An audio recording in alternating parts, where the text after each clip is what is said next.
they had three major policies that were going to be followed. First, Lucifer says, we have to make sure that people, humans, get to believe that Satan and his angels do not really exist. You know, Roger, that's interesting because a recent research study report that I read indicated that in a national survey, I believe it's over 75% of people do not really believe in a real tangible devil. But there is one. Oh, yeah.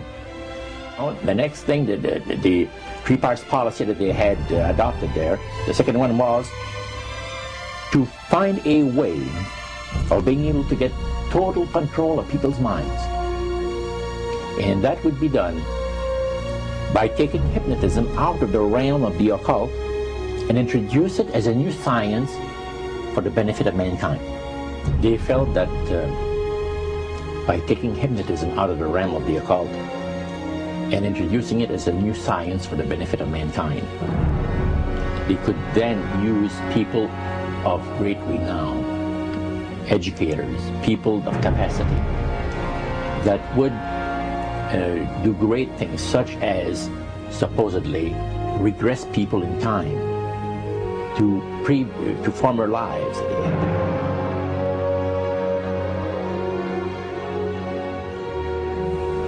And of course, after the session is over, the person would not know a thing about ancient history. And the person she or he has talked about performing, certain deeds, let's say 3,000 or 4,000 years ago.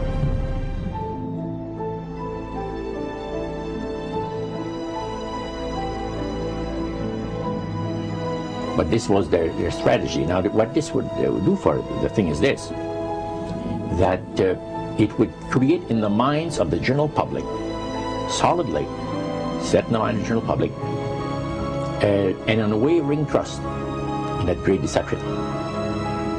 So now this would be a way of de-Christianizing the Western world through the avenue of mysticism. The three things were, number one, that they did not want Satan did not want the human family to think that he or his angels existed. Right. The second point that you made had to do with taking control of people's minds. That's right. The third point was what? Was to destroy the Bible without burning it. Okay. See? And what was his strategy on that? On that, it was very interesting. Because after the Great General Council, it was decided that Satan would tutor Charles Darwin personally in setting up the principles of his theories of evolution. He was tutored by Lucifer himself, fallen Lucifer. And at that time, it was understood, Satan and his spirit counselors understood, that if a person was led to believe in the theory of evolution, it would, in his life, destroy completely the creation week of the Bible, the fall of man, and the plan of redemption. It would do away with it. Anyone that teaches a theory of evolution is considered to be a minister of a great religious system. And he said that every teacher of that theory is recognized by the spirits as a person of great value and receives a very special unction from Satan himself, giving great power to induce spiritual blindness, to convince and convert. Three capacities.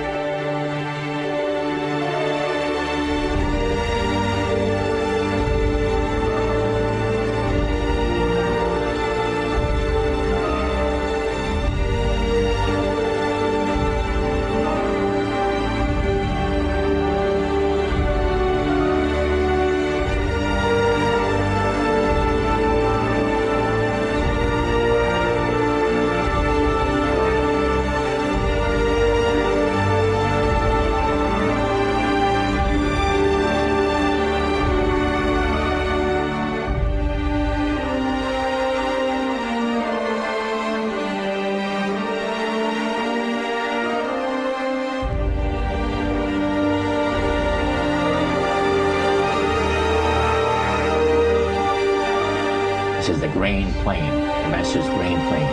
for harvesting the nations, for harvesting the multitudes of the earth into his cause, just before the close of the great controversy between the forces of good and evil. It's going to be done in a unique manner.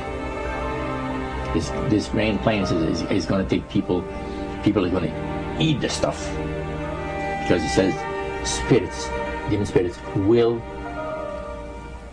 declare themselves to be inhabitants of far distant planets in the galaxies that are coming to warn the inhabitants of planet Earth of the impending destruction of the planet unless something seriously proper is done to avoid it.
Metaphor. If you think about Aladdin and his lamp, you've probably heard of that one.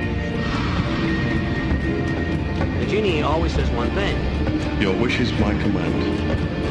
You know, the universe is this great genie, and your conscious mind is Aladdin. It formulates the intention of what you choose for your life.